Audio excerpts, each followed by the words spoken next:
Good afternoon. I call to order the regular meeting of the Carrabelle Redevelopment Agency. It's Tuesday. What is today? January the 21st, 2020. It's 1:30. I would ask that everyone please stand for the invocation and the pledge allegiance to the flag, and if Commissioner Al will lead us in the prayer.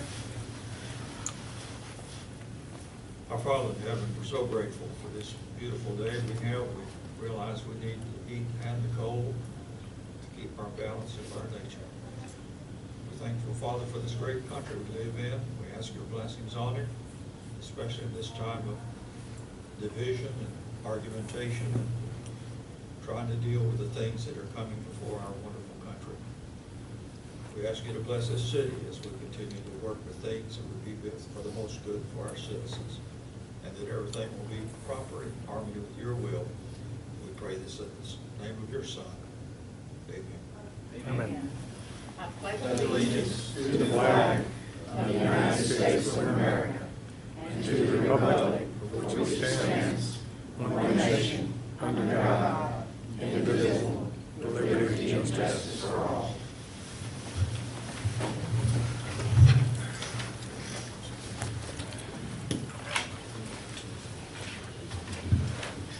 Okay, would you start out, Mr. Bowman, and we'll have roll call. We'll go around.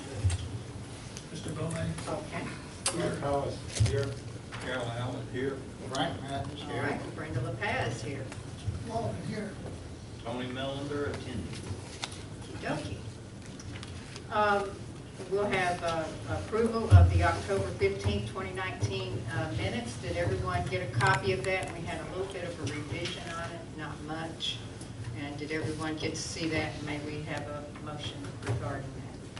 I'll make a motion to approve. Okay. Do we have a second? I'll second. Okay, so we have a motion by Commissioner Rob Powis, and second by Commissioner Mathis to approve the October 15, 2019 minutes. Of any discussion? All in favor? Aye. Any opposed? Then that motion carries. And then we have staff reports, so we'll move right into the CRA Director. Ms. Courtney, please. The 12th Street Fishing Pier that was damaged during Hurricane Michael, the trees have now been removed, and I went ahead and contracted with Daniel Godfrey to do the repairs on the dock and the boardwalk. He hasn't started those yet, but that is underway. Back in December, we had to fix some of the Marine Street lights. It was $5,170.32.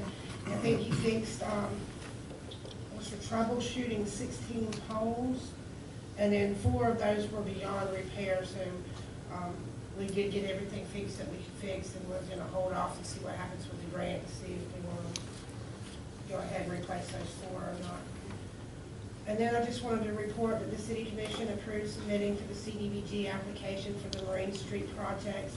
That would include replacement of all Marine Street decorative lights, replace the boardwalk, repairs to the Riverwalk Park, and the entryway sign to Marine Street. Okay, is there anything else? Ms. Courtney, is there anything else? Do you all have any questions for Ms. Courtney? Okay, I just wanted to, just for the public record, that the repairs to the 12th Street Fishing Pier is FEMA funded, fully Yes. FEMA funded. And then also that on our CDBG, we're going to have the aluminum fencing on the seawall. Do we know offhand, I didn't have time to look, but I'm just thinking when the deadline for that grant submittal application? I wanted to say March, but I'm not sure either. And will they be, we'll have to look at this, awarding before the end of our budget? I mean, if they're going to... They should be, yes. Okay, all right. If they're going to award, we might want to reallocate, see if we can do something else. All right. Mayor, I have yes. one question. Was the break in that seawall considered in that grant?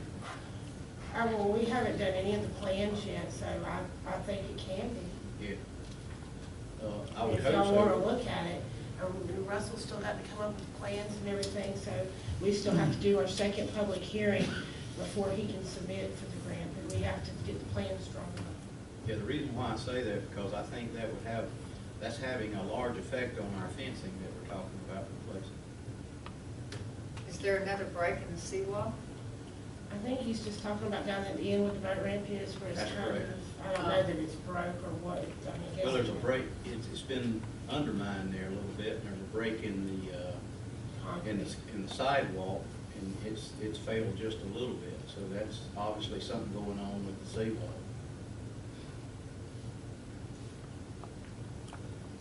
All right, well, Russell can take a look at it and see. Yeah, is that where the seawall was repaired?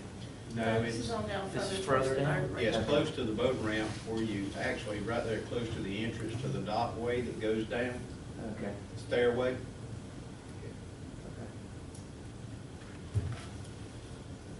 All right, anything else? Thank you. Okay, Mr. City Attorney Hartman? Yes.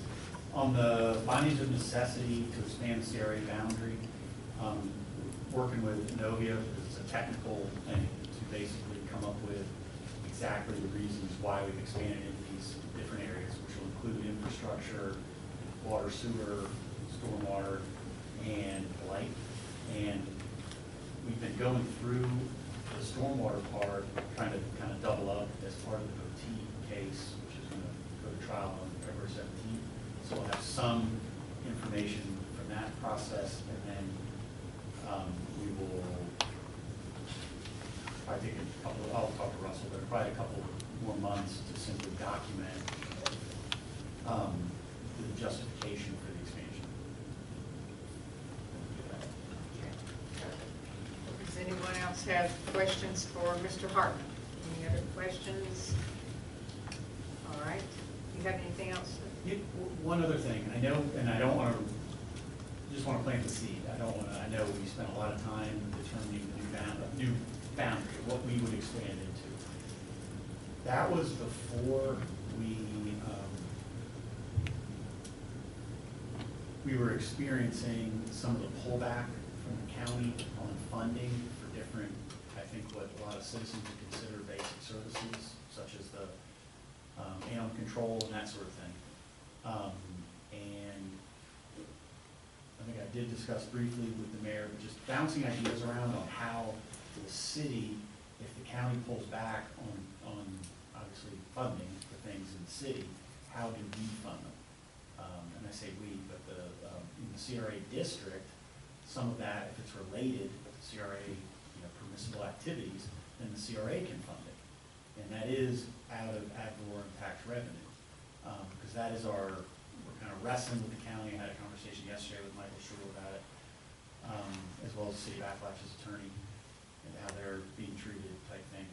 But generally speaking, just kind of the general issue being we're paying county taxes, but not receiving the same services that county residents get. So how do we, I think we have to go at it a number of different ways, but the CRA is another way to go at it. So again, I mean, we spent a lot of time figuring out the new boundaries for the CRA. And for instance, the CRA could we could say, hey, animal control is a problem within the CRA. The CRA would like to hire someone part-time to control the animals within the CRA. So again, looking at it as, have we expanded it enough? Would be the only thing. If all of a sudden we have additional problems because whether it be road improvements or animal control, or if they're starting to and road improvements typically go hand in hand with stormwater improvements, like in the Poteet case where it involves both county property and city property, but we're the ones being sued, not the county.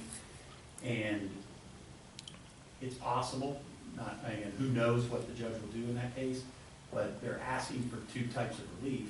Obviously, we could win and no relief. The other option is, and bounce around here, but the other is the judge could order us to do things to alleviate the stormwater flow to his property or attenuate it. That'll cost money, and it'll involve arguably, not arguably, it'll involve county property right there at 38 Gulf. So they're not paying for it. I mean, they've kept themselves out of that as much as they can. So having that area within the CRA, for instance, would let us, at least give us another funding source that the efficient part of it is it's funded by ad valorem taxes that would otherwise go to the county, that we're not getting back in the form of service. So just put that in the memory banks and think about it. Okay, thank you. Is there anything else? All right, then we'll move on to public comment. Is there any public comment? And as I always say, this is the time to speak on any of the items that you would like to speak on that is not included on the agenda. I don't think I'm on the agenda. Okay, if you'd like to speak, Mr. Pace, I would. please come forward and state your name. Oops.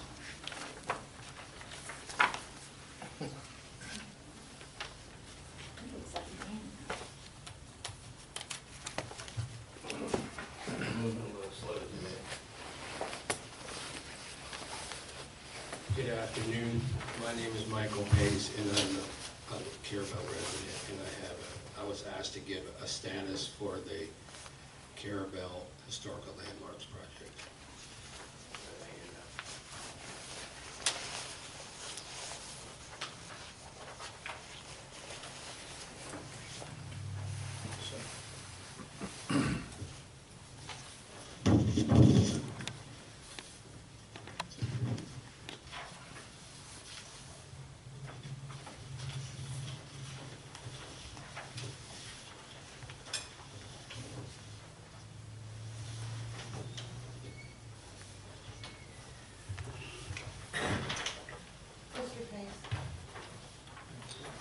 Mr. Pace, Yes, ma'am. I had you on the city commission agenda. Did I misunderstand your request? No, it's a different one. Okay. Thank you.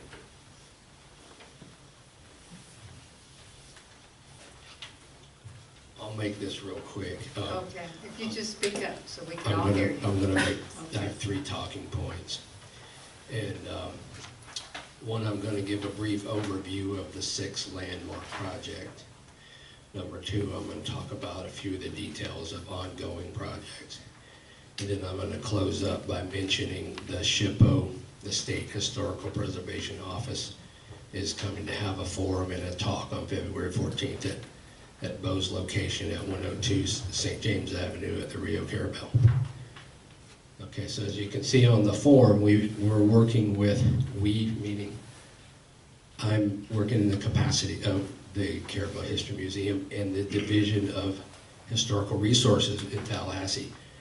We have a 6 landmark site project, and as you can see, it starts with a sawmill and then goes on down the line where the last one being number 6 on Gulf Avenue. Currently, the status on number 2 is the Carrabelle Old Town Center project. The project has been submitted to the Landmarkers Council and will be reviewed on February 21st in Tallahassee. And so keep your fingers crossed that they'll approve this, and then we'll schedule installation and a ceremony based on local attendance. And a round of applause for Mr. Bo, because he really helped put this together and stepped up to have this done. And it's a really amazing history on that marker. So the narrative of each landmark proposed is on the back, so you can take your own time to read about this. A very significant history of the number 2. Okay. The other landmark that we just started on, and this is by request of Michael Hart, is the State Division of Historical Resources, and we're working with him as based on the popular demand. Is the next landmark that we're proposing to do is for the Carrabelle Deep Sea. Participation is longtime Carrabelle people are familiar with the significance of the regional significance of this history. So at some point, this will be proposed in front of the city council, because on Bo's it was a slam dunk, because he approved of the landmark to go on his property. And this one will actually require a city approval because it's sitting right on city property. So that'll be upcoming. Where is that? It's on a curb garden that's at the end of Avenue B. If you're not familiar, the party boat was based on the old city commercial wharf that was on the end of Avenue B, used to dead end into the gangway. And that went out onto where the Rolling Stone is docked. That was where all the party boat fishing went out of. So there was a gangway that went from the end of Avenue B out there. So we're proposing to put the landmark right there on the closest city location to the actual gangway and the old wharf. Okay, so I'm going to close by saying that on February 14th, the state's going to send some historical officers to come and give a forum and a talk on the benefits of state and federal historical preservation and designation programs and the benefits for our town. So if you can find the time, then please come to Rio Carrabelle on February 14th. It's Valentine's Day, so show some love for Carrabelle and support the State Historical Preservation Office. Thank you. Thank you. Is there any, thank you, Mr. Pace. Is there any other public comment? All right, new business is usually next on our agenda, but we have none at this time. And as well as old business, we have none.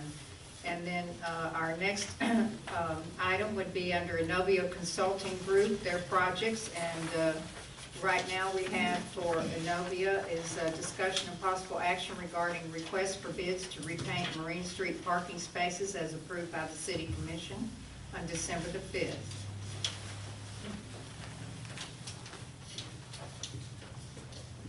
Thank you. You may recall from the December meeting that we're going to accomplish the changes in the parking striping there by blacking out those spaces and making those parallel spaces. Right now there's 30 spaces that are angled at that location. The new count of parallel spaces would be 22, so that's a loss of 15 spaces.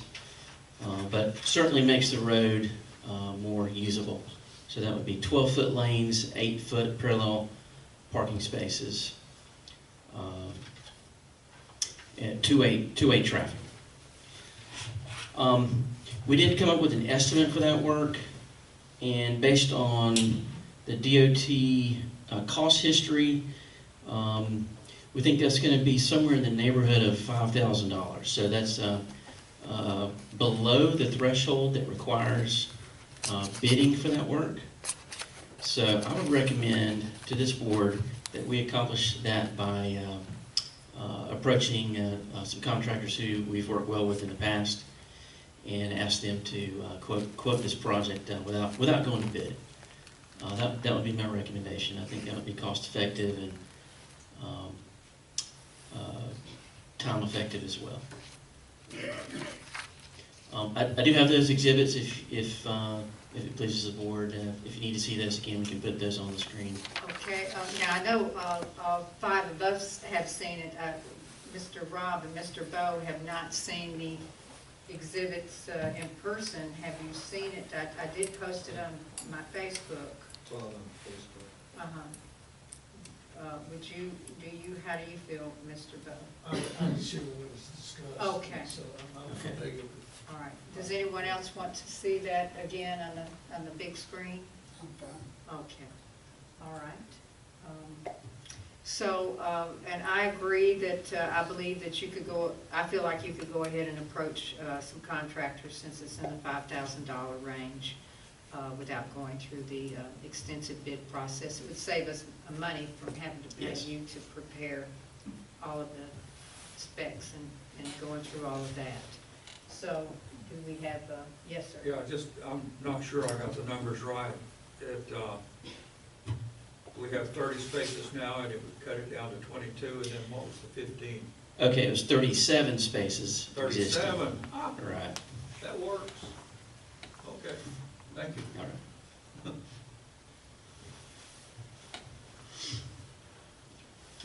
new battery here. Oh, really? My wife tells me I'm on blonde. Do you have a, let's just come on now. Is there a general schedule under, if everything rolls along? Right, and I think it would be also contingent on the contractor schedule. But, you know, I think it's something we could accomplish in the next couple months. I mean, certainly we can send this out for price quotes, and which I think we could get those back within a week or two. And then executing the work and having it completed would be more on the contractor, but I would say within a month or two. Keisha and I were also discussing that there's been an issue brought up about the 2 parking spaces in front of the post office, about them needing to be repainted, and we wondered if they may do them too while they were doing these. Is that on 98? It's not on 98, it's on 67, Okay. but it is in the CRA district. Okay.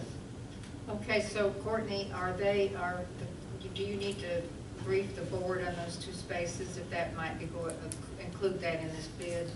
Keisha, you Basically, if you pull up in front of the post office, there's room for 2 cars, but the majority of people wants to park directly in the middle of the 2 so that they're right even with the door.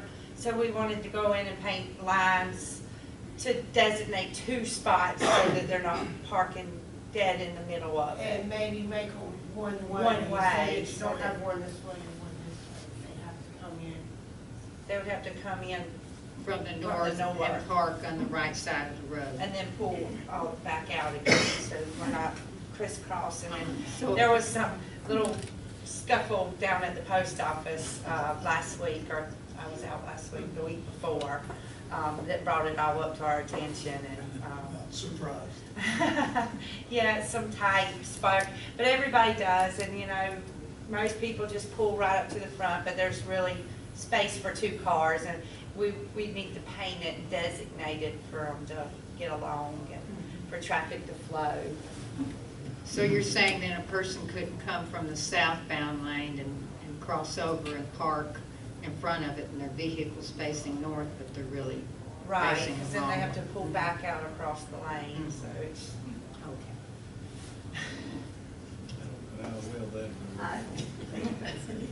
Well, I know one person that's in the room where it won't go over, but we'll just have to get used to it. It's not me.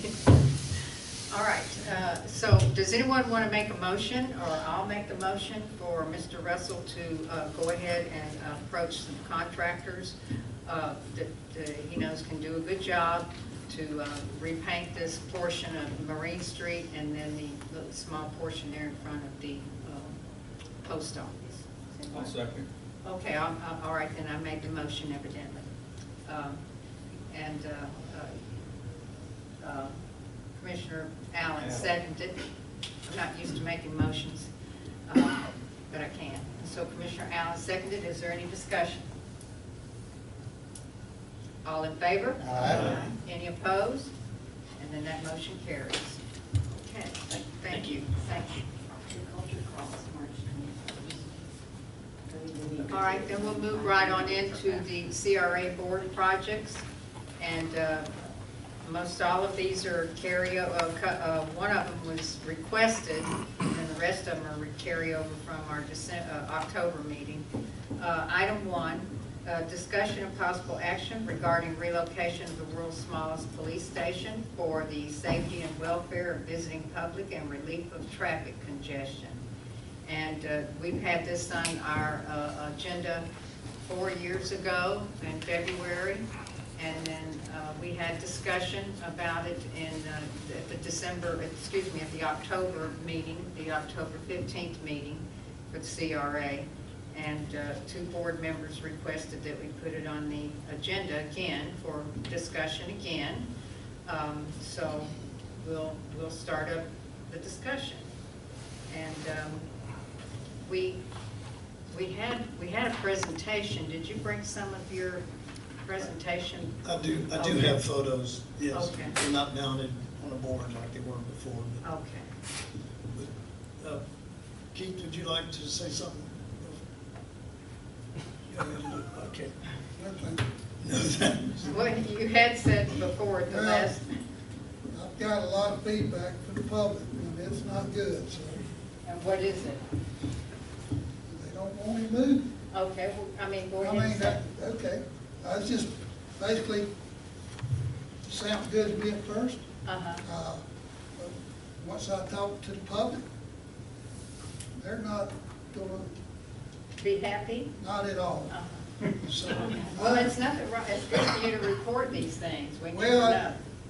you know, sometimes I see things, but once I listen to the public, it seems like maybe I had the wrong idea. Oh, no, well, sometimes, So I have to listen to them, I know what I you do know, too. but I'm willing to listen to everybody's argument. Okay, all right. Okay, Mr. Bo, do you want to proceed, or, I think what, I'm more than willing to go through the discussion, but I'm not willing to make to die on it at this point. neither am I. This is not where I want No, to have my. no, we have other important issues to die over. But I do think there's some traffic issues that relate to parking in front of the post office, and then do you go straight down on 67 to the corner, or do you at that point then zip through the parking lot and take the shortcut? I mean, those things are part of the telephone booth, smallest police station, liability items. And that's the traffic that goes around that section. Keith, while we're on it, thanks for getting the water in the veterans Oh, fountain. The Veterans Park fountain. Yeah, I've been meaning to tell you that, and it Well, just. we gotta get back on it, because it looks like it's dried out again. Oh, no. So, It looks so good. we'll get Courtney to send Dusty down there to check it out. I've got photographs of it working. Yeah, so- it was working good, but I went by there a couple of days ago and it was dying. Well, there's always an issue there. I was sitting having coffee one Sunday morning here not long ago at daylight in town, and a person walks in and hands me the flag from the Veterans Park. Someone had cut the rope and the flag was laying on the road. No, not good. I think the rope wasn't cut, it was just, I saw that, it was just, I didn't see the flag on the road, but it was sprayed, it was just worn out. No, man, I looked at it very Uh-huh. closely, and it was cut. Oh, my goodness. It was cut with a dull knife, but it was cut. All right, Unfortunate. so back to our smallest police station. Okay.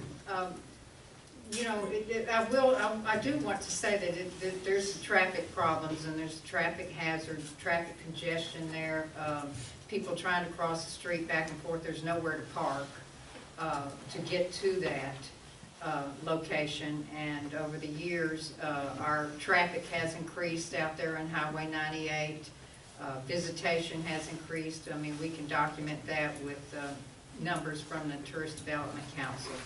So, you know, the issue of the safety of the visiting public and that are trying to be there has been brought up to us. And so that's brought up to us just as the safety issues were brought up to us about on Marine Street, if something happens, who is going to be liable?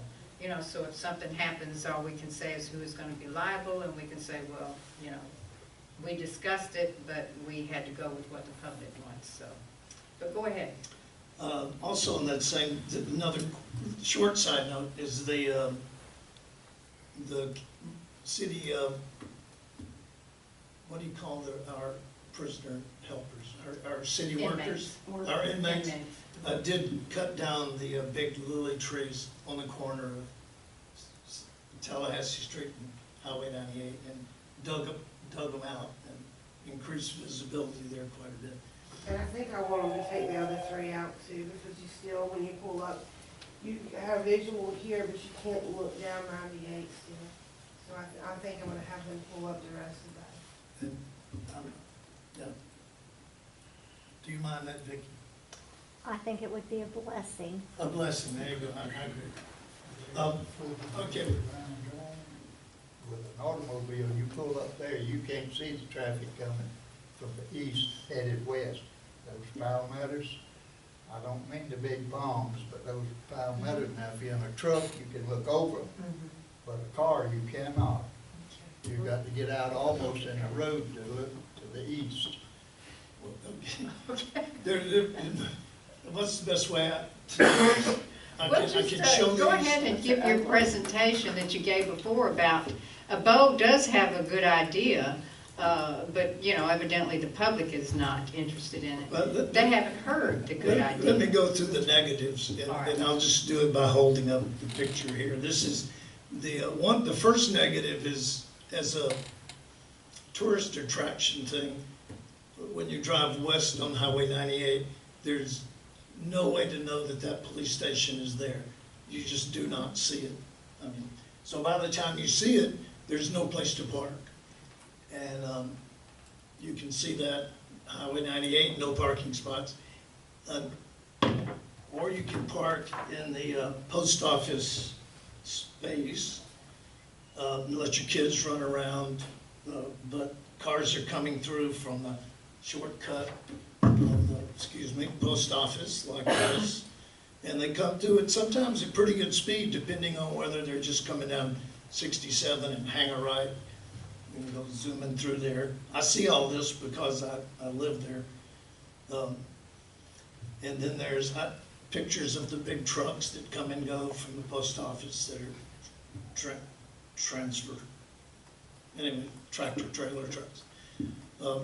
Basically, there's no parking at this location, and there's no real control of the traffic patterns except for the new signs that say stop, do not enter, which are only so effective. Does it seem like they obey the do not enter signs, or they're still? Even I don't obey the do not enter. But I never drive all the way through. I just pull right into my parking spot. But you're entering. But I am entering at that spot. Okay. And I will now go down to 67 and then turn into the parking and come around. But I have a pass, not parking. It's just been, I've seen lots of potentially liability hazard situations with people parking there and the children, and it's just, it's in a memorable place. I know I've seen the pictures, and I believe it too, but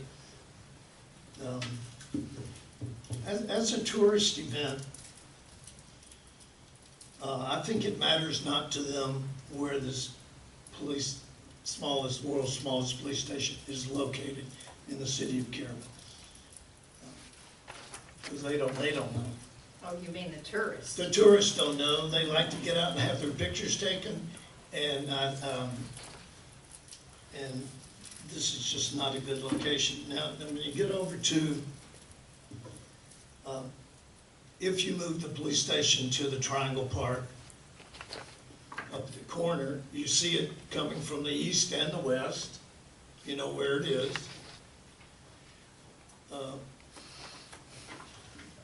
Immediately in the vicinity, there's 10 parking spaces on a very wide street. On both sides of the street, you can park RVs and or cars.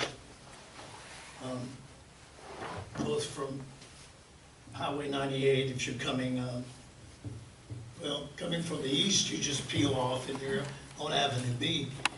And there's plenty of room to park. There's plenty of room to put the world's smallest police station. You could make a slight sort of mural backdrop of some kind, which might have a vintage car and a sort of a sign behind the police station thing that said Carrabelle, whatever. I mean, for an 8x8 sign with some art on it that said, "Welcome to Carrabelle, world's smallest police station." would increase the photo opportunities people have being there. The bottom line is it increases safety, eliminates liability issues, increases the value of the smallest police station as a tourist stop.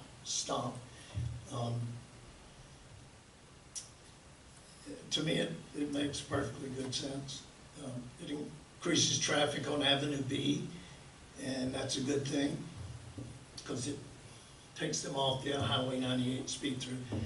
You know, I don't mean to not be a purist or loyalist about that that's where it's been. I understand that. The question to me is that where it should be now, and what benefits would we get if we relocate? And that was sort of the presentation I had before. Well, I mean, Miss Lillian was definitely opposed. Yes, Ms. And Lillian. single-handed, Well, she probably still is. I understand that, and God bless her. I know she has plenty of help now, and I don't want to mess with her. Yeah, Tony. Yeah, I was just gonna respond. I've had the same response that Commissioner Walden described.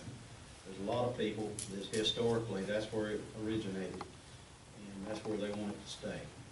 And everything that you describe is good. There's pros and cons both ways, as I see it. Even when the subject was brought up originally, and I heard it, my personal feeling was, as a citizen, not as a representing the citizens, but as a citizen, I would, I'm historical minded, and I like the original spot.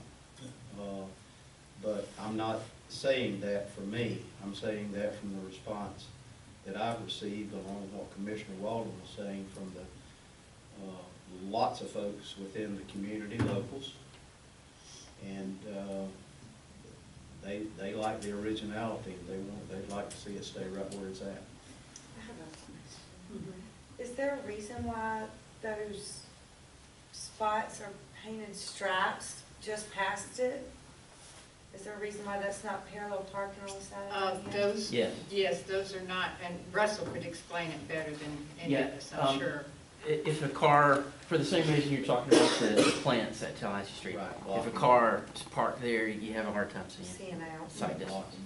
And plus, But the whole length of that, all the way to the turning Well, lane? there's a those standard. right-of-ways are not, those are not parking, that's not a parking. Well, I noticed that's where most people park, Mhm. anyway. And they can park, and I know this from sitting on the traffic safety team, if it was yellow, then it would be against the law. They can park on the white, you know, temporarily, but it's not neither one of those lanes on each side of 98, those are not parking lanes, those are just enlarged right-of-ways. And we have in the past argued on the traffic safety team. We have some groups that want to have that as a bike lane. Well, then if they have that as a bike lane, both of those sides, then it could not be used for parking at all. It could not be used for parking, and we don't want to, on the traffic safety team, suggest to the city of Carrabelle to say that we're gonna put a parking bike there and no more parking, because that would be awful for the front of the moorings and other places. But then you can't, they're not gonna, they thought, well, they could make it designated parking, but if they make it designated parking, then they're gonna have those white stripes more at the ingress and egress, and that will take away a lot of the parking that's being used now. So they suggest, the FDOT folks, the engineers have been with traffic safety and pedestrian safety. They've attended the meetings. I've been going to them for almost 8 years, to let it stay as is. So that's that about those lanes on each side of us. They were always described to me, Russell, as emergency parking only. Is that correct? Somewhat? Well, I haven't heard it referred to as that, but That was a DOT Florida DOT. Because they haven't designated. Describes that. I see. It's not designated parking unless it has a parking stripes, and we learned White- that from white stripe. our little IGA parking spot. It cannot be a designated parking spot or lot or whatever until it has its stripes painted. His description of emergency parking was if you had a flat tire, you could pull over there I see. and change your tire and you could go about your business, but it was not parking, it was emergency parking, is what he described. Okay. So, yes, sir. I'd like to say this, when that Chinaberry tree was cut, there was a lot of people unhappy about that, but they got over it. Yes, as they did the Bradford Pear I at remember Veterans that one Park. too. I do too. Okay, we have, Ms. Town, we have a lot of people behind you. I'm sorry. Okay, what can we Can I do? not make a comment? Well, we had a couple right behind you. I'm so first. sorry. That's I okay. beg your pardon. All right, I think Mr. Steve Allen.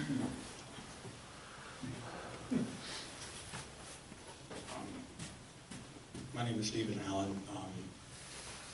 I was wondering if there might be a way to do a happy medium here.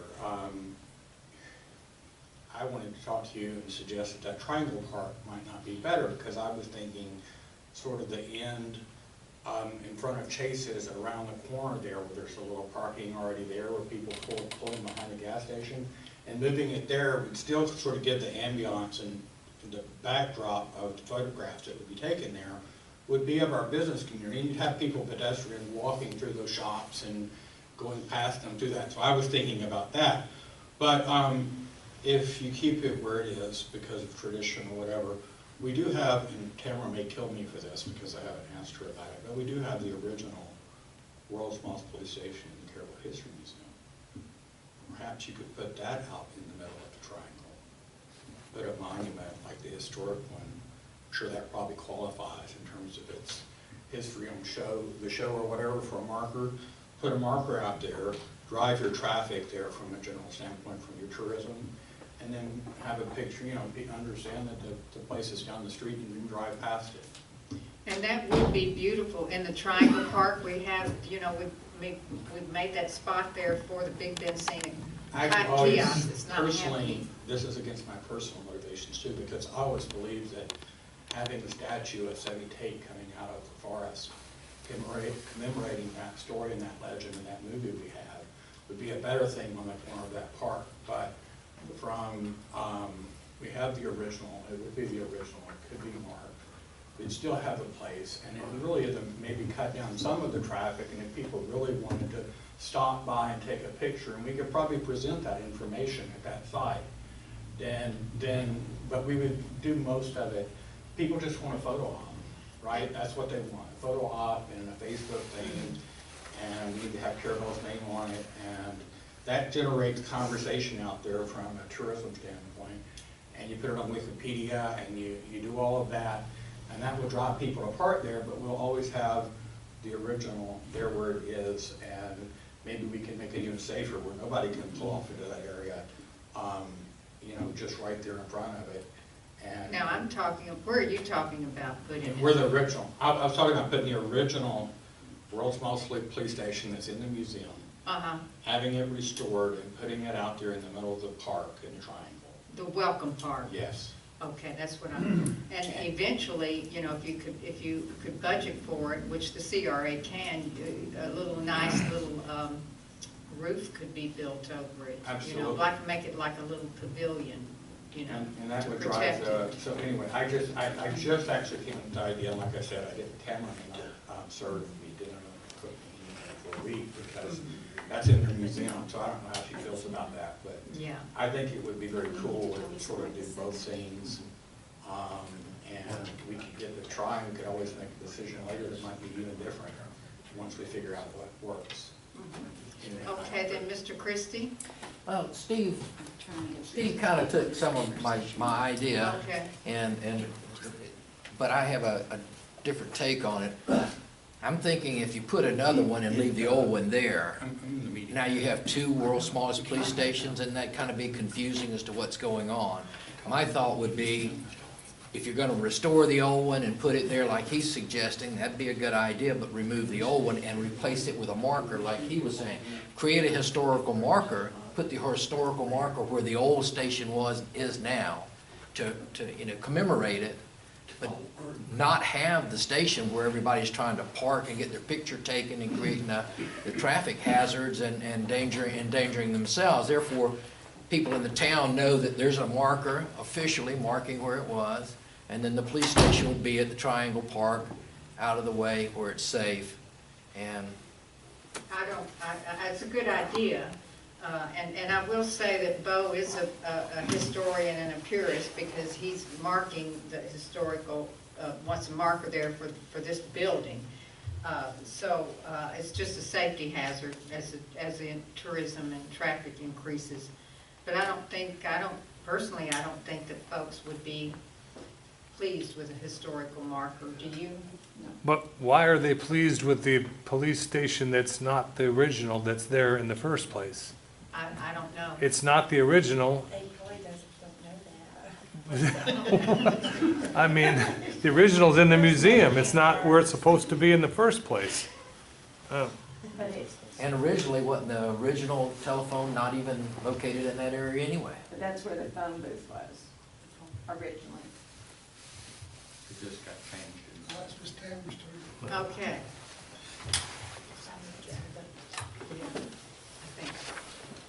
Is it my turn? Yes, ma'am.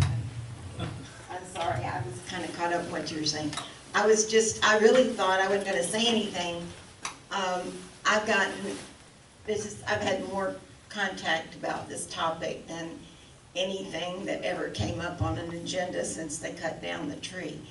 The people, the Chinaberry tree. There are a lot of people in town that have never forgiven the city, quote unquote, for cutting down the Chinaberry tree. Now, notwithstanding, it was a hazard, it had a problem, it needed to go, but that we put a silly little bush and a palm tree there is justified. I mean, people are still ticked about that. Miss Lillian made the motion. Could I? She did for that. They never cease to give me an earful. I even have a little piece of the Chinaberry tree that we've been trying to figure out what to do with it, just to honor it. Don't put it over there by the palm tree. I'm not putting it. All right. But I just, the ones who are stopping by to take their photo op are important. We want them to come, we want them to stop, we want them to leave money, but they're not the people that are voting for us, for you all. So it's just the local people up here, at least in the county phone calls for me, that's, people are saying, don't let them do that. So for what that's worth, I would personally recommend that you leave the phone booth there. And at the time that we have enough funds to restore the original booth that Curly hid, Curly hid that for over 12 years so that we didn't know where it was, and it was put out there, the replica was put out there years and years ago. So we would be glad to repair it and put it back out there. But it's not going to be any less popular. If you decide to leave it there in an attempt to get a little more measured response to it, perhaps a sign could be put up. I actually think of the one, I don't know which way the building, but the one that's right here on the road. Maybe Carrabelle, home of the world's smallest police station, 1 mile ahead, might be a way to at least alert people wherever it is you decide to leave it. Okay. That's Yes, Mr. Bowe. I'd like to say two things. Right. One is, I presented this again today because Keith brought it up. Thank you, Keith. I'm sorry. Well, just send them after me. I had no idea it was gonna be that. That's all right. It's all right. We did good. I mean, I just presented the information as Don't get me wrong, I agree with a lot of what you I understand. I did too, but I had our I best have to interest. live with these people. So do I. I had my best interest in, everybody's best interest in art. And the second thing is regarding the tree. Miss Lillian graciously suggested that removing the tree was a good idea. And that was our compromise on the day that I presented the stuff. Is I stepped down from all of this and then said, would you agree to the Chinaberry palm tree being cut down? And she said, yes, I think that would be a good idea. And then our county commissioner, Streets and Roads, came out and Mr. Putnam. No. William. William, Massey. yeah, Oh, okay. William, Mr. William, came out and personally cut that tree down. So if anybody really had, let them take it out of Mr. William. He was directed to. He was directed to it. He took the chainsaw out of the hand of one of the city workers and personally did it because he knew it was important. And the reason I said Putnam, a lot of people don't know, Bevan Putnam sat on this board for about 6 months between, right after he was no longer a county commissioner. I'm trying to think, I think that was around in 15 or somewhere. So one of the commissioners Yeah. resigned or something. Something, so.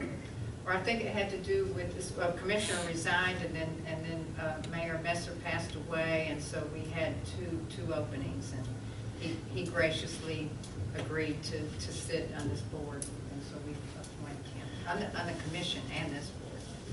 All right then, yes, Miss Vicki?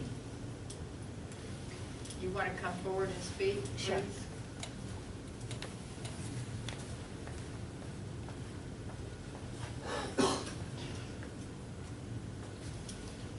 My name is Vicki Harris.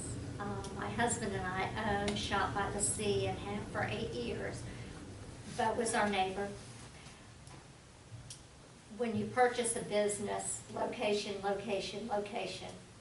One of my tidbits has always been the world's smallest police station is next door to my business. As selfish as that sounds, it definitely was a lure. There are dozens of people every day that stop there. One, because it's the world's smallest police station. Two, because it has a geocache in it. Geocache is the most sought after adventure worldwide, and it is one of the hardest ones to find. Therefore, people are spending time there, and for $1, I can tell them where it's at. No. But they have to come into the store. But it would be an extreme disappointment and for it not to be there. Also, the Chamber of Commerce is directly across the street. But on weekends in particular, our business is open, and more times than not, they will come in and ask us something about the city, and we're able to say, oh, here's a restaurant, here's a museum, here's this. So in a way, I feel like I'm the Chamber of Commerce at times in this community, and I really don't want it moved for selfish reasons, but for other reasons also. Okay, thank you. We appreciate your input. So how do we want to move forward, gentlemen? I capitulate. What's that word mean? Just a question, has there been any accidents or injuries at that location that we have record of? None that I'm aware of. I don't know. We could ask the FDOT or something like that, but I don't know. I've never heard of one, but since that's the main reason for moving it, it'd be good to know if that is a legitimate reason. We'll just wait, we'll wait till one happens. You can come back and see us. Yeah. Like they do with all roadway accidents, so. All right, do you all want to table, want to motion to not move forward, or just leave it as is for now? No action. Table indefinitely. Which is really, there's no action. Okay, so No we have no action. action, Ms. Keisha. Is that all right, gentlemen? Fine. Okay, no action on item 1. And so then we'll move to item 2, discussion and possible action regarding the mural proposal, which we need a report from Mr. May again. Gee, I'm not sure, we've talked about so many murals so little time. One of our last conversations with the options with the mural was to use the old Frank's bait shop building as a mural opportunity. All I can say about that is that the conversations are ongoing about moving the visitor center into that building. That's kind of where that stands. At this point, I don't have any other mural recommendations other than that I think a mural somewhere at some point is going to be a good thing. Well, murals are a good tourist attraction, and they can as well be morale boosters for citizens. And all of the southern cities here in the area and in the Panhandle, they're all having murals done, or have a lot of murals already, like you might see in Havana. We have an opportunity to have a mural this year, and we may have an opportunity for another mural next year. And I hate to see by the time we meet again, because we're meeting quarterly, half the year will be gone. And I hate to see the opportunity to have a mural just go by the wayside this year. Now, there's one location where the property owner would just be elated to have a mural, which we haven't had that in the past. And then I brought up, last time I did show the wall as you're traveling to the east, over the Tilly Miller Bridge, you can see the moorings there. It is a blank spot. Someone could approach the owner and see if he was interested in a mural at that location. I could, but I haven't, because I'm waiting to see if this is moving forward. But how do you feel that this is going to progress? I think by our next meeting, we will know something. But then we're so far into the year, we'll probably do something. We'll jump on it and get it done before we have to, so we can spend our money in this year. But lose our opportunity for another location this year. Do you think it would be better to postpone or continue to try to negotiate with the owner of Frank's Bait Shop for next year? No, I think the object at this point is to go get before the TDC by March. If conversation progresses as been, that's all I can say, really, I think. Yes, Mr. Lewis? You don't mind? Mr. Christie? Oh, please, go ahead. Christie, Lewis Christie? This would fall right into your lap. Oh, and actually, Mr. Lewis Christie is, because you have, your first name is the last name, I said Lewis, and then they may not know. Okay. Is a TDC board member, as am I, and he's on the Chamber Board of Directors. Right, and that's what I wanted to speak to is, as Bo mentioned, there has been some discussion about moving the visitors Chamber's office over to Frank's and looking at that. It was presented to the Chamber this last week on Wednesday's meeting, and Bo and I kind of gave a little spiel about how we thought it would be something to look into and maybe get some funding for, to kind of sweeten the desire to get that done. And I know that the Chamber was very positive, acceptant of that idea, and encouraged us to proceed.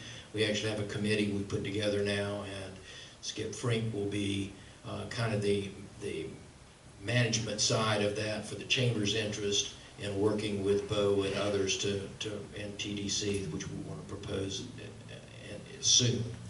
But part of that discussion was looking at the $10,000 for the mural, being applied to that instead of taking that $10,000 and applying for a mural, applying that toward assisting with renovations that would be done on that location, to return it to its an semblance of an old gas station. And what an attraction that would be for right downtown, to have people to fix that up, make it look like an old-timey, maybe have somebody volunteer to park an old car in front of it. I know that the owner of the property does have some old cars that he might be willing to put one in front of at the time. We have examples of other welcome centers in other locales, other cities that have done this, and the results looks amazingly wonderful. I'm thinking that if we were able to do that at this location, it would mean a lot to downtown. There's actually some other parking right there. It would be opened up on that property to be able to accommodate more people to stop and then wander around town a little bit. It opens up some other possibilities. I mean, if you were going to move the police station, maybe it could be moved across the street over there, closer to the visitor station or something. No, I know, Vicki, but I just was saying, it would be right there. So not only that, but there was the CRA money in the past for facade grants. I'm not sure if there's any money that's available still, or if there can be reopened for negotiation and include those. It's possible. We have not completely shut that program down. It's just on hold right now because we don't have funding, but yes, we do have a facade grant program and all of the documents and the guidelines and everything, that's still in place. I would have to ask Mr. Hartman if we could, open that up for one opportunity. I don't know, but we have to reallocate funding from At least take the 10 grand from the mural project, and if it hasn't been used and it's still available, not lose it, and let's use it. And maybe, I think the limit was 20,000 before. It's 16 on a $20,000. Well, 20,000, you've got to do 20%, right? So you get 16,000 for that project, and that could go a long way toward encouraging the owners of the property to move forward with allowing us to rent it and move the visitor center there on a long-term lease. Well, and to be able to move forward in this year, we really need to know, because we're only meeting quarterly, and the next month, the next meeting, we would need to know to have that on the agenda to open that facade grant up and do a bit of reallocation, that kind of thing. Well, I can only speak for myself and Skip and the members of the chamber at this point, but I know that Bo seemed to be encouraging too when we've spoken with the owner about this as well, that we would like to try to move forward as quickly as possible. Maybe it's nothing that we can get within this fiscal year that ends for the TDC on October 1st, so for September 30th. But we'd certainly like to give it a try and go ahead and start trying to get proposals from people that understand what the changes might need to be, and rough out some ideas, get some rough estimates, and see where we can go with this and get the owner buy-off. I would love to be able to present something to the TDC within the next month or two. Not me personally, maybe Bo can come, because we couldn't present that, but that's where we would like to see that proceed from a chamber standpoint. So, I think we could put that on the next quarterly agenda. Right. I'm serious. So We'll get it done. Why don't you table it then to the next meeting, item 2? It's fine with me. Vote, make the motion, sir. I'll make a motion that we table the mural proposal until the next quarterly meeting. Do we have a second? I'll second. So that motion to table this item to the next meeting is by Mr. May and second by Commissioner Mathis. Do we have any further discussion? All in favor? Any opposed? Okay, and then that motion carries. All right, then we'll move forward to another one that's carried on forward from the last meeting is discussion of possible action regarding replacing mulch in all the flower beds, landscaped areas in the CRA. We have funding for mulch. We got our CRA district maintenance person, contractor, to give us even though it says in the maintenance contract that he would maintain the mulch, then now, and has not had to maintain mulch for a couple of years because we couldn't fund it. Now we have it funded, we've asked him to put it out, and he wants to charge us, I think it was $6,000, I believe. It was a surprise that he was gonna have to charge us money to put out something that he's supposed to maintain and hasn't had to maintain it in a couple of years. So it looks like that and then we talked about what the streets and roads folks could do it, the department, but it looks like they can't get to it. They're booked up with other things. So do we have any ideas here?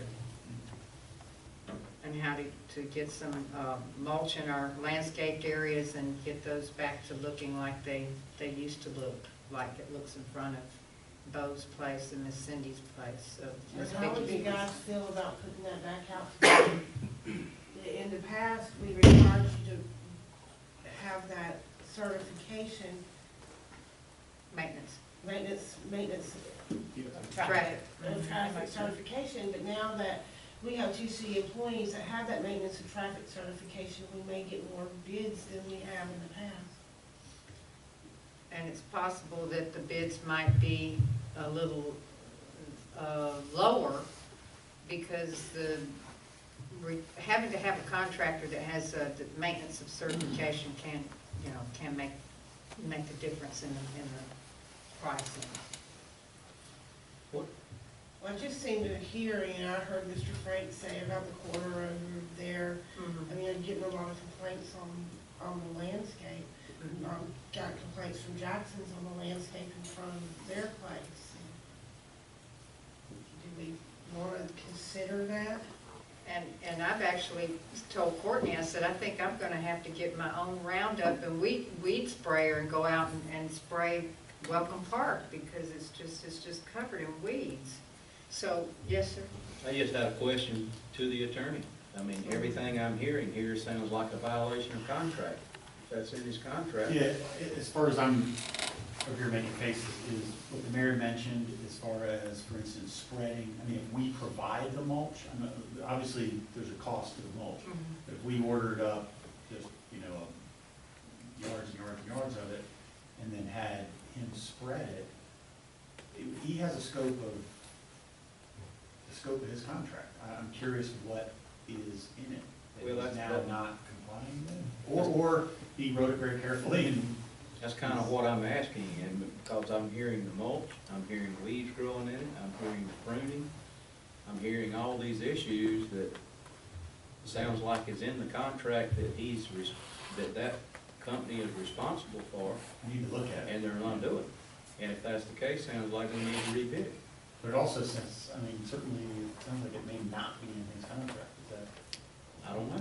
We'll take a look at it. It has.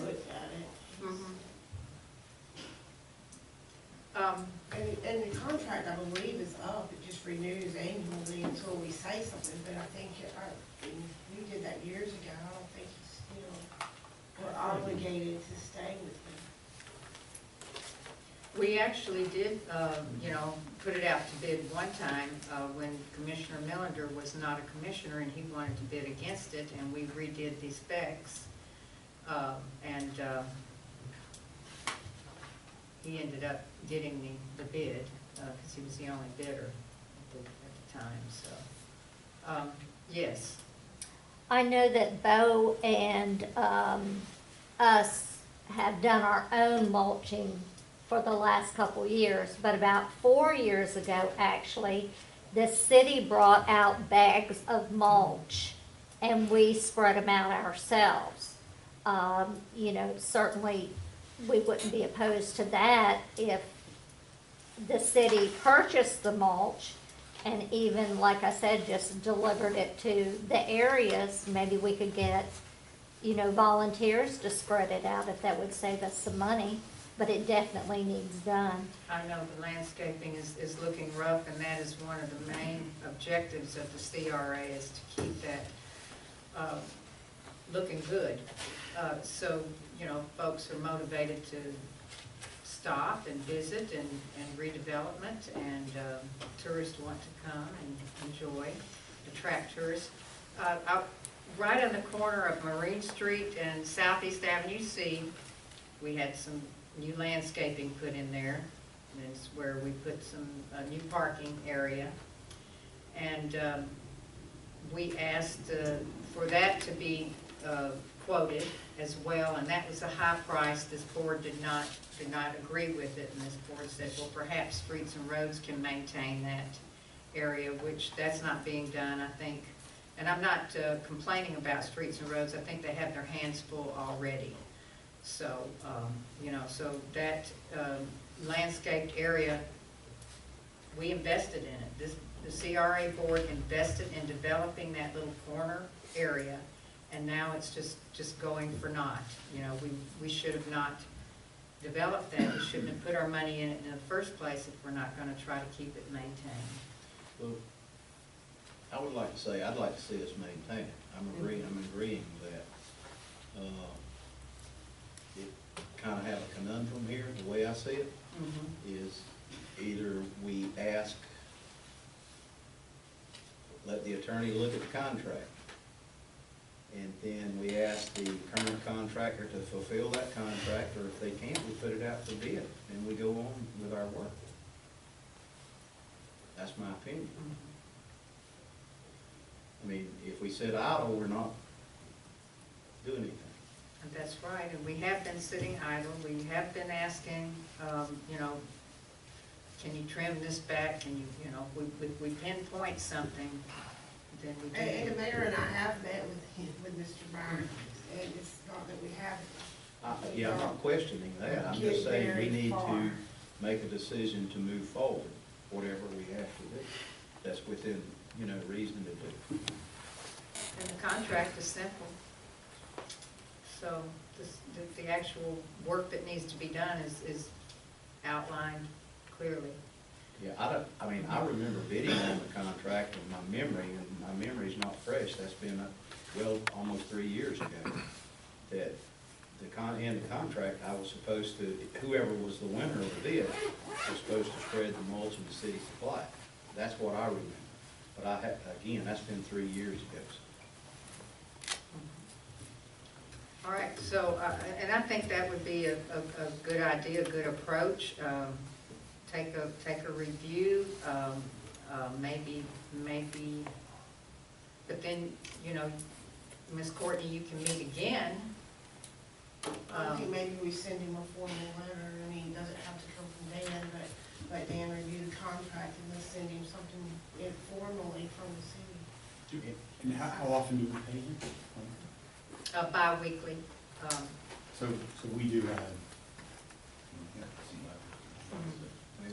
I hope the contract. Beg your pardon? We pay bi-weekly, and then it's, I believe it's about $800 a day, one day a week. I was signing these checks for 2 years, and they were like $1,500 something. Every other week. $1,500 every other week. I'm sorry, I thought it was. But either way. The contract is for, basically, we've got budgeted $40,000. Yeah, okay. And I think it's like 38 and some change, so we just budgeted 40. And then that doesn't include repairs to the sprinkler system. This year we had $12,500 budgeted for repairs to the sprinkler system in the CRA. And that's not any kind of maintenance and repairs of any other items. We budgeted $15,000 for that, for, kind of, if we had to buy, for instance, mulch. Well, I guess I still feel the same way. We just need to go forward. We do need to go forward and get this thing. I would love to see before the big tourist season starts up again, because these people are just all weekend long, it's just a line of vehicles going out to St. George Island, and we need to get the downtown spruced up and polish up that police station and get some folks to stop here.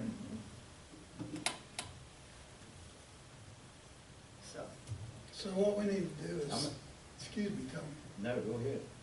is have Dan review the contract. And if it's in the contract, for him to spread it, then like Tony said, if he's not gonna spread it, he's in violation of the contract. But it all depends on what he tells us when he reads the contract. And if he's, if that's the case and we can't go forward with our current contractor, bid it out, let's go forward. I'll make that a And motion. that's what contracts are for. Okay, so word the motion, sir. I make the motion that the attorney review the current contract with our vendor and ask them to comply with the contract if it's in the contract about the mulch and the trimming. If that's not the case, if the attorney finds that not the case, then we move forward with city administrator bidding out the job.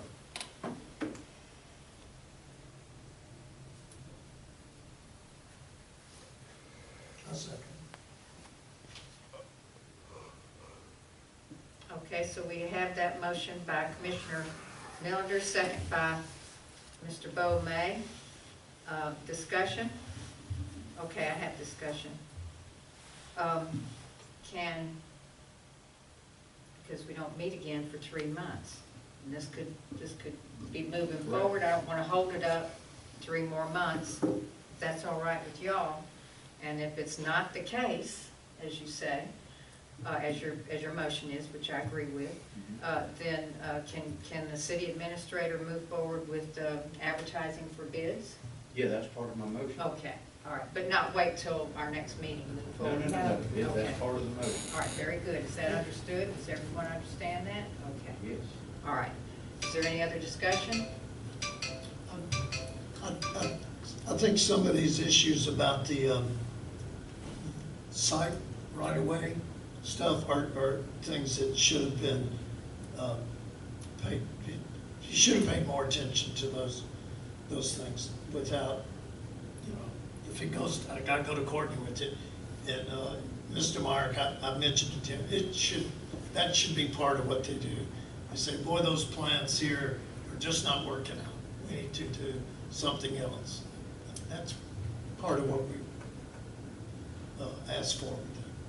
Well, that's what our contracts, not just this one, but all contracts are for.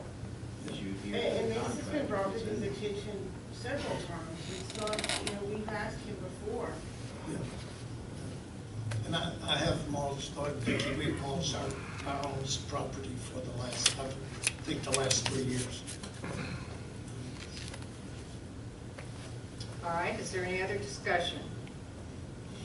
All in favor? Aye. Any opposed? That motion carries. Good discussion. Item 5, discussion and possible action regarding needed repairs to the sidewalk on the north side of Southeast Avenue A at the corner of Southeast First Street. We discussed this at our last CRA board meeting. I actually had pictures. This is there in front of that new Elsie's Cafe. I think we were going to see if the owner wanted to, if they had a plat or a survey of their lot to try to find out where do those trees belong to the city, or do they belong to the owner, because that's what's undermining the sidewalk. And we didn't. If I remember correctly, they told me they didn't have a survey. Oh. And I had talked to the real estate agent who sold the property, and she said that he didn't, the people that are in there are just leasing. And it was the owner that she said he didn't have a survey. All right, so, and this is another, what could be, some type of a liability issue. Y'all know that sidewalk is torn up terrible, and uprooted. So how should we proceed? Do we have to have a survey done ourselves, Mr. Hartman? These trees are undercutting our sidewalk, period, or they have close, right up against that. I do think it's like the fire department, I mean, I do think we can remove those trees or, yeah, so we can fix the problem. I don't know that we need to go. No, I was just gonna say, I know others probably have looked at sitting here on this board, and I've looked at it after our last discussion, which the sidewalks are torn and broken. And it's obviously from the trees, and a couple of those large pine trees are right up against the sidewalk almost. I mean, you ask how far they're away from the sidewalk, some of them's just like that far. They're not far at all from the sidewalk. And I know some of the roads aren't laid out on, you know, the center line, the right of way is not the center line of the road. Correct. But in that area, I think they are. Tell me what you think. I mean, obviously, we're ballparking in here, but the right of way is 60 foot wide, and the road's 24 feet wide, sidewalks, plus on the side. So there is. Yeah, I was gonna say, I don't think that's a traditional road there because the property line just literally is right up to the sidewalk. So you think the property line is up against the sidewalk? I think so, we're in the area that they're Why, talking about. here, make sure I got it Okay. right, southeast. Behind the express lane. Across the street from the First Baptist Church. I know where you're talking about. And Mr. Russell?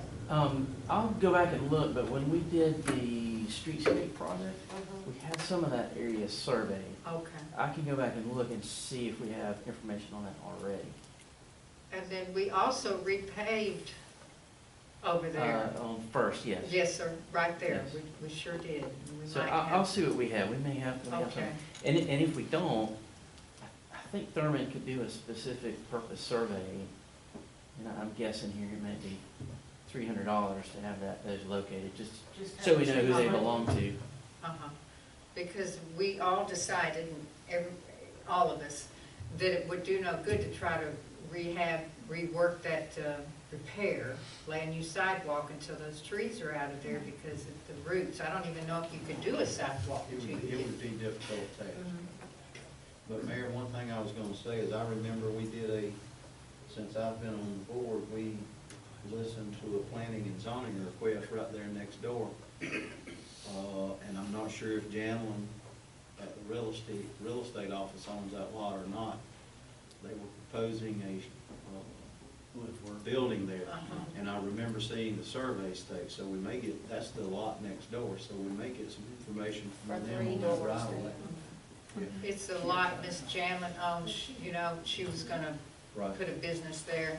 Right next door. She might have a survey that could kind of give us an idea. Because if it's, obviously, if it's in our right of way, we can deal with it. If it's a boundary line tree, we can deal with it. If it's squarely on their property, we have a problem. Okay. That was the old Joe Hannison's property, wasn't Frank, you know that, I don't know. And we can always get rid of roots, but that may kill the tree or cause problems. All right. So, I don't know anything to do but table this one until the next go-round. If anyone says anything now, Courtney, about the sidewalk, we're trying to work on it, get it taken care of. Would someone motion to table this item? Table. Okay. Do we have a second? Second. Okay, so that motion is by Commissioner Allen to table this item once again to the next meeting, second by Commissioner Millender. Any further discussion? All in favor? Aye. Any opposed? Okay, and then that motion carries. So we move forward then to other items brought forward by the CRA board members. Does anyone have anything to bring forward, to report? Okay. I just want to report that it's that time of year, January, and we received our tax increment payment from the county of $78,696, and then the city has paid its tax increment portion for this fiscal year of $119,049, and we were estimating, always we have to estimate because these increment payments are based on the property values, and when we're making our budget, we don't know what the property values are going to be, but we estimated $80,000 from the county, and we have the $78,696, and we estimated $120,000 from the city, and it's $119,49. So we were, you know, a couple of $2,500 off, but we're still looking good with our budget at this point. All right, and our next meeting is April the 21st, 2020, unless something unexpected happens and we have to call some kind of an emergency meeting. April the what? 21st.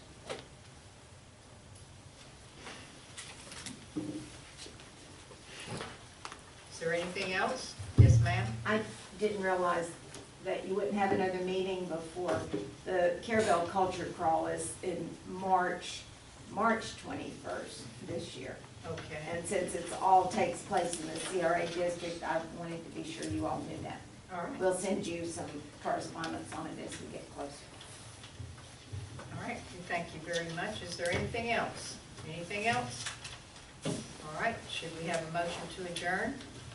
Motion to adjourn. Second. Who said that? Mr. Powis? He's been over here Finally. venting all day. Jump in there, that way you go. Okay, motion to adjourn by Mr. Millender, second by Commissioner Millender, second by Mr. Powis. Any discussion? All in favor? Okay, and that motion carries. And thank you, Mr. Powis, for getting our webcam put up at the Carrabelle Boat Club. It's beautiful, beautiful view over there. It's on the city side, not a CRA project. You did a great job.